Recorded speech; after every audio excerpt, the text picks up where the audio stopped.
Recently रुपये का value and all time low hit कर गया एंड डॉलर प्रति रुपये का वैल्यू 78.13 रुपीज हो गया। लेकिन क्या आपको पता है 1947 में जब देश आजाद हुआ था तब एक्चुअली में एक रुपये एक डॉलर के बराबर था। लेकिन उसके बाद ऐसा क्या हुआ कि रुपये का वैल्यू गिरती ही गई, और क्या होता अगर आज भी एक रुपये एक डॉलर के बराबर होता। आइए जानते हैं आज की इस वीडियो में। एकदम बेसिक से शुरू करते हैं। दो करेंसी के बीच में जो कन्वर्शन रेट होता है उसी को एक्सचेंज रेट कहते हैं। मेनली तीन तरह के एक्सचेंज रेट होता है: fixed exchange rate, floating exchange rate and managed exchange rate. Fixed exchange rate का मतलब होता है कि सरकार डिसाइड करता है एक करेंसी का कन्वर्शन रेट क्या होगा। फ्लोटिंग एक्सचेंज रेट का मतलब है मार्केट की डिमांड एंड सप्लाई के हिसाब से अपने आप करेंसी का कन्वर्शन रेट बदलता है। मैनेज्ड एक्सचेंज रेट का मतलब है मार्केट की डिमांड एंड सप्लाई के हिसाब से करेंसी का कन्वर्शन रेट बदलता तो है लेकिन एक लिमिट तक। मतलब गवर्नमेंट डिसाइड करता है कि एक्सचेंज रेट 1 से 3% से ज्यादा फ्लक्चुएट नहीं करेगी। अच्छा। आज हमारे देश में फ्लोटिंग एक्सचेंज रेट का यूज किया जाता है, लेकिन 1993 से पहले फिक्स्ड एक्सचेंज रेट का यूज किया जाता था। एंड 1947 में जब देश आजाद हुआ था तब एक्चुअली में एक रुपये एक डॉलर के बराबर था। आखिर उसके बाद ऐसा क्या हुआ कि रुपये की वैल्यू गिरती ही गई। 1950s के अराउंड सरकार ने बहुत ज्यादा पैसा खर्च किया देश की डेवलपमेंट पर, जिसके लिए बाकी देशों से लोन भी लिया, लेकिन उतना पैसा कमाया नहीं। इसीलिए लोन चुकाने के लिए सफिशिएंट पैसा नहीं था, तो सरकार ने रुपये को डिवैल्यूएट कर दिया। बिलियन बोल। मान लो मैं आपसे 100 रुपए का लोन लेता हूँ और सारे खर्च कर देता हूँ, मेरे पास भी 20 रुपए बचता है। अब मैं आपको वापस लोन चुकाऊं कैसे? मेरे पास तो 100 रुपए है ही नहीं। बट मैं रुपये को कंट्रोल कर सकता हूँ, तो मैं क्या करता हूँ, मैं और ज्यादा रुपये प्रिंट करना शुरू कर देता हूँ। मैं इस लेवल तक पैसा प्रिंट करता हूँ कि जो पहला 1 रुपये था उसका वैल्यू अब 10 रुपए हो गई है। तो जो मेरे पास 20 रुपए था अब उसका वैल्यू 200 रुपए हो गया है। उसमें से मैं आपको 100 रुपए वापस कर देता हूँ। इसी को करेंसी डिवैल्यूएशन कहते हैं। और क्या? उसके बाद 1960s एंड 1970s के दौरान इंडो चाइना और इंडो पाकिस्तान जैसे वॉर हुए। फिर से देश को भारी नुकसान सहना पड़ा, बाकी देशों से लोन लेना पड़ा। देश को इकोनॉमिकली बूस्ट करने के लिए फॉरेन इन्वेस्टमेंट की जरूरत थी, लेकिन फॉरेन इन्वेस्टमेंट तभी मिलता है जब उन्हें दिखता है कि किसी देश में कोई चीज सस्ता मिलता है, वो चाहे प्रोडक्ट हो या लेबर। इसी रीजन से फिर से सरकार ने एक्सचेंज रेट बदलकर $1 7 रुपए कर दिया। एक चीज याद रखिएगा, जब सरकार अपनी मर्जी से करेंसी का वैल्यू कम करती है उसे डिवैल्यूएशन कहते हैं, और जब एक्सटर्नल फैक्टर की वजह से करेंसी का वैल्यू गिरता है उसे डेप्रिसिएशन कहते हैं। ओके। 1973 में एक बड़ी ऑयल क्राइसिस आया दुनिया में, जिस वजह से इंडिया के लिए ऑयल इंपोर्ट करना और महंगा हो गया। As a result Indian rupee और नीचे गिर गई। फिर क्या हुआ? फिर 1984 में पीएम इंदिरा गांधी को असैसिनेट कर दिया गया, जिस वजह से फॉरेनर्स का कॉन्फिडेंस लूज हुआ इंडियन इकोनॉमी के ऊपर। ऐसे ही कुछ रीजनों की वजह से 1990 आते आते $1 17 रुपए के बराबर हो गया था। अच्छा। उसके बाद सबसे बड़ा झटका लगा इंडियन इकोनॉमी को 1991 में। देश को एक भारी फिस्कल डेफिसिट देखने को मिला। फिर 1993 में फ्लोटिंग एक्सचेंज रेट को अडॉप्ट किया गया। उसके बाद से मार्केट की सप्लाई एंड डिमांड के हिसाब से रुपये का वैल्यू बदलती तो क्या थी, आज तक रुपये का वैल्यू गिरती ही गई। नाउ द क्वेश्चन इज, क्या होता अगर आज भी $1 1 रुपये के बराबर होता? सबसे पहले आईफोन 13 का प्राइस सिर्फ 800 रुपये हो जाता।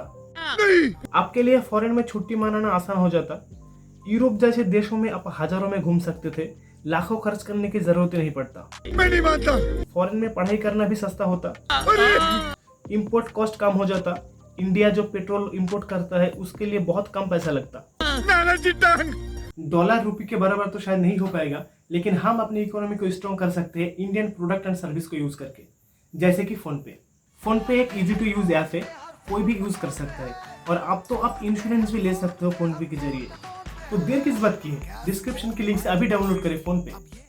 क्यों नहीं? अब अगर आप सोच रहे हो कि $1 1 रुपये के बराबर होता तो कितना अच्छा होता, मैं 800 रुपये में आईफोन खरीद लेता, हम भी यूएस की तरह सुपर पावर होते। तो हो सकता है तुम गलत हो, क्योंकि अगर $1 1 रुपये के बराबर होता तो कोई भी फॉरेन कंपनी इंडिया में नहीं आता।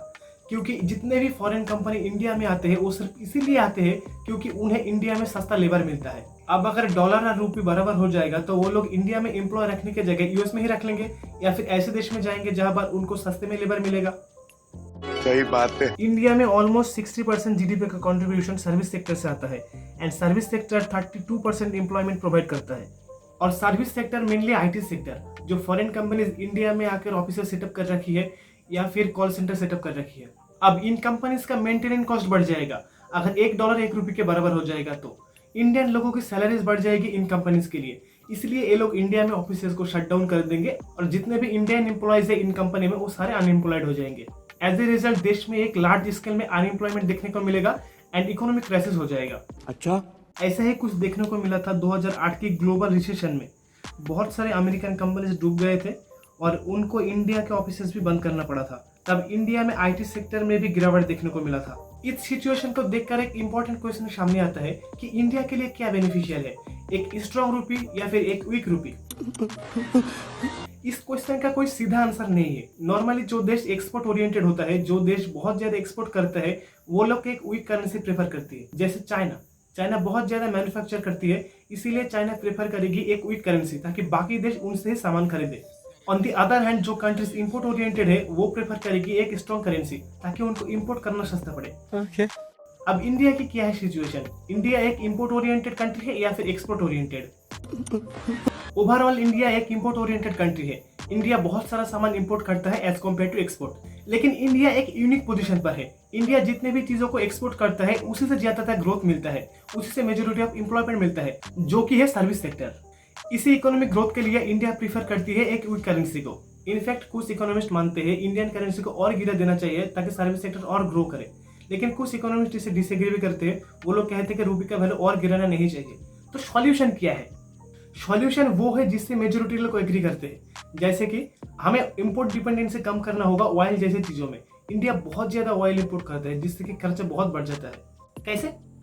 इंडिया को रिन्यूएबल एनर्जी का यूज बढ़ाना होगा, ऑल्टरनेटिव फ्यूल्स को प्रमोट किया जाए और एक स्ट्रॉन्ग पब्लिक ट्रांसपोर्ट बिल्ड करना होगा जिससे गाड़ियां कम होंगे, पेट्रोल डीजल कम लगेंगे और हमें कम पेट्रोल डीजल इंपोर्ट करना पड़ेगा। दूसरा, एक्सपोर्ट करने के लिए और भी चीज ढूंढना होगा ताकि हम सर्विस सेक्टर और लेबर के अलावा और भी चीजों को एक्सपोर्ट कर पाए। मस्त प्लान है। एंड में मैं बस यही कहूंगा, करेंसी की स्ट्रॉन्ग होने से या वीक होने से कोई फर्क नहीं पड़ता। ऐसा नहीं है कि करेंसी वीक होगा तो देश डेवलप नहीं करेगा। ऐसे भी देश है जो डेवलप्ड कंट्री है फिर भी करेंसी वीक है, जैसे जापान इंडिया से भी डेवलप्ड है फिर भी $1 ऑन 27 जापानीज येन के बराबर है। सही बात है।